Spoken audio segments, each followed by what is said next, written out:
Hello बच्चों, कैसे हैं आप लोग। तो चलिए फिर से स्वागत है आपका बीएन प्रसाद मैथमेटिक्स के यूट्यूब चैनल पे। तो आज मैं आपको 12 केमिस्ट्री के जो कुछ और पॉइंट्स है उसके बारे में इम्पोर्टेंट क्वेश्चन मैं बताने जा रहा हूँ। पहला है परासरण क्या है, जिसको इंग्लिश में ऑस्मोसिस कहा जाता है। तो किसी तनु विलयन से सांद्र विलयन में अर्ध पारगम्य झिल्ली से होकर विलायक के अणु को प्रसरित होने या बहने की प्रक्रिया को हम परासरण कहते हैं। कहने का अर्थ है कि यदि हम किसी बर्तन में विलयन को ले और एक की सांद्रता अधिक हो और दूसरे की सांद्रता कम हो, तो कम वाले सांद्रता को तनु विलयन और जिसमें अधिक सांद्रता है उसको सांद्र विलयन कहा जाता है।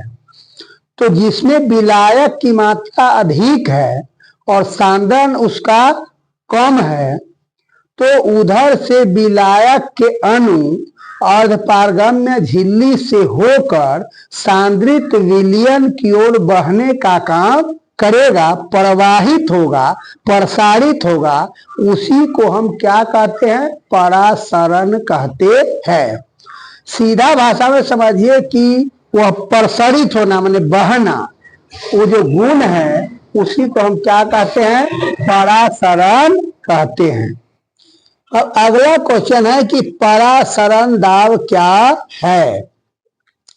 तो किसी विलयन पर आरोपित वह कम से कम वह न्यूनतम दाब जिसके कारण तनु विलयन से अर्ध पारगम्य झिल्ली से होकर सांद्रित विलयन की ओर परासरण की जो प्रक्रिया है वह बंद हो जाए, रुक जाए, तो इस पर लगाए गए जो दाब को परासरणी दाब कहते हैं, जिसे पाई के द्वारा सूचित किया जाता है।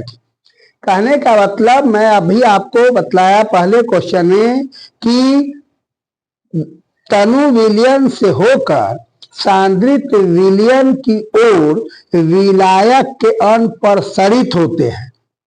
तो अब हम क्या करेंगे कि उस पर बाहरी दाब लगाकर उस परासरण की प्रक्रिया को हम रोक देंगे, परासरण नहीं होने देंगे। तो उस परासरण नहीं होने देने के लिए जो हम न्यूनतम कम से कम बल लगाए, वही बल को हम क्या कहते हैं? परासरण दाब कहते हैं, जिसको हम पाई के द्वारा सूचित करते हैं। अगला क्वेश्चन है कि मानक इलेक्ट्रोड विभव क्या है। मानक इलेक्ट्रोड विभव क्या है? तो सबसे पहले आप यह समझिए कि इलेक्ट्रोड विभव क्या है। तो जब आप बैटरी की बात करेंगे तो बैटरी में दो इलेक्ट्रोड होता है, जो एक धनोड और दूसरा ऋणोड होता है। तो धन और ऋण इलेक्ट्रोड में जो विभव का अंतर होता है उसी को हम क्या कहते हैं? इलेक्ट्रोड विभव कहते हैं।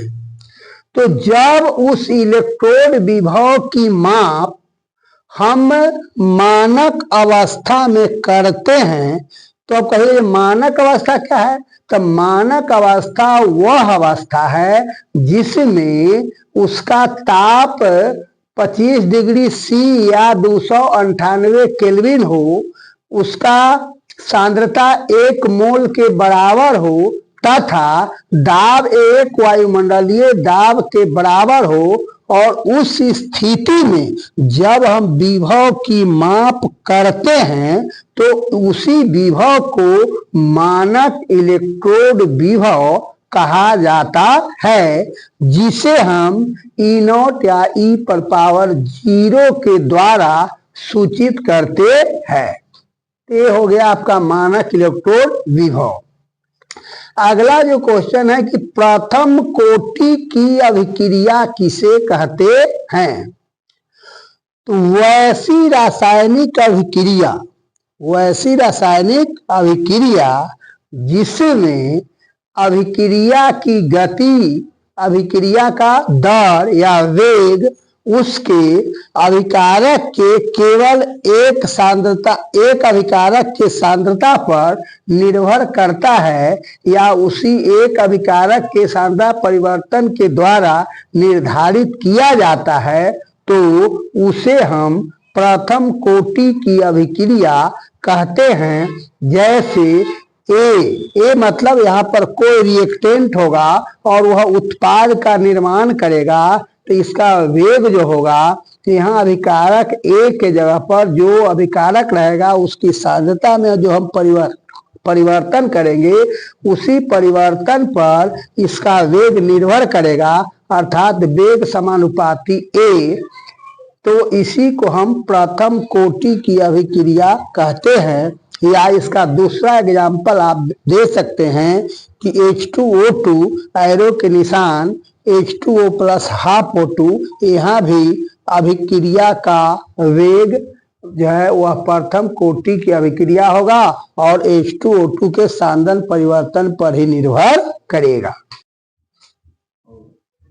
अगला जो क्वेश्चन है आपको कि अर्ध आयु काल क्या है, हाफ लाइफ टाइम क्या है? तो किसी रासायनिक अभिक्रिया में अभिकारक के प्रारंभिक सांद्रण को आधा होने में जो समय लगता है उसे अर्ध आयु काल कहते हैं। इसे टी हाफ के द्वारा सूचित किया जाता है।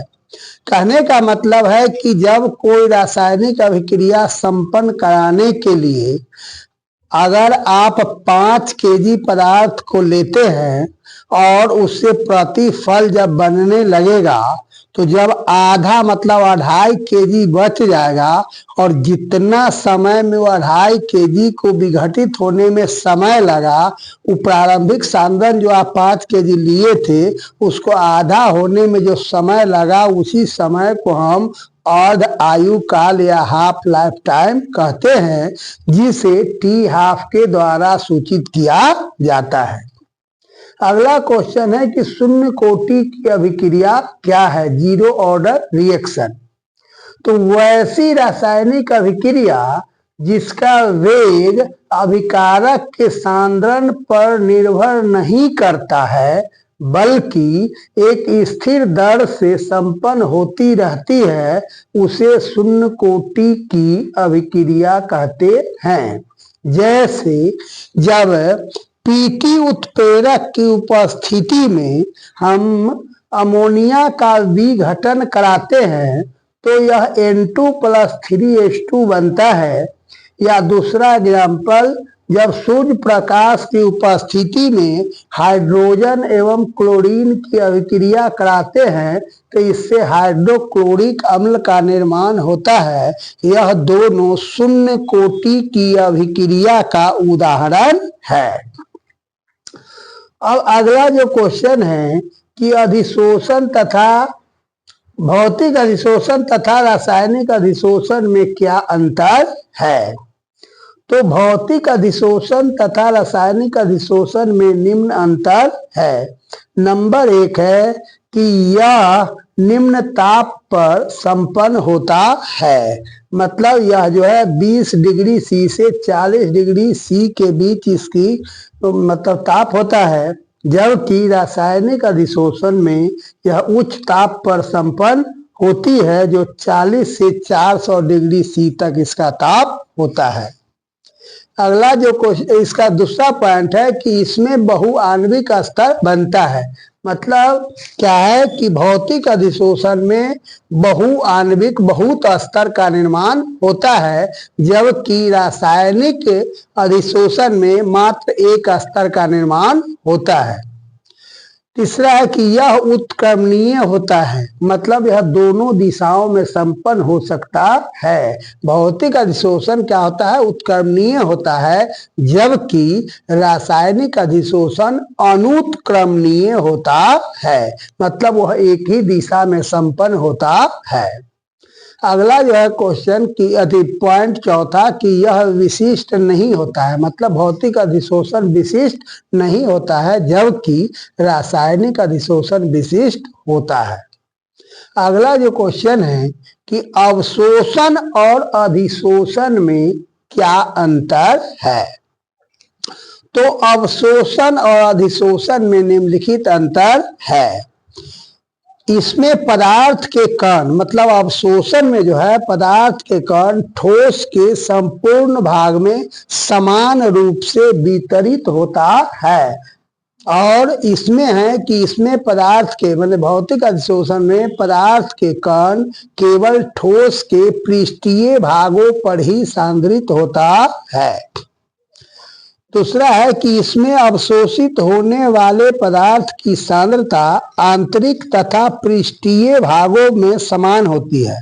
मतलब अवशोषण में क्या होता है कि जो चीज अवशोषित होते हैं वो उसके पृष्ठीय भाग पर तथा आंतरिक भाग पर समान रूप से वितरित होते हैं उसके कण, लेकिन अवशोषण अधिशोषण की प्रक्रिया में अधिशोषित होने वाले पदार्थ जो है उसकी सांद्रता केवल पृष्ठीय भागों पर, बाहरी भागों पर ही होता है, वह अंदर में प्रवेश नहीं करता है। अगला है तीसरा पॉइंट कि यह पूरे पदार्थ की घटना है, मतलब अवशोषण जो है पूरे पदार्थ की घटना है, जबकि यह केवल सतह पर होता है, इसलिए इसको सतही घटना ही कहा जाता है।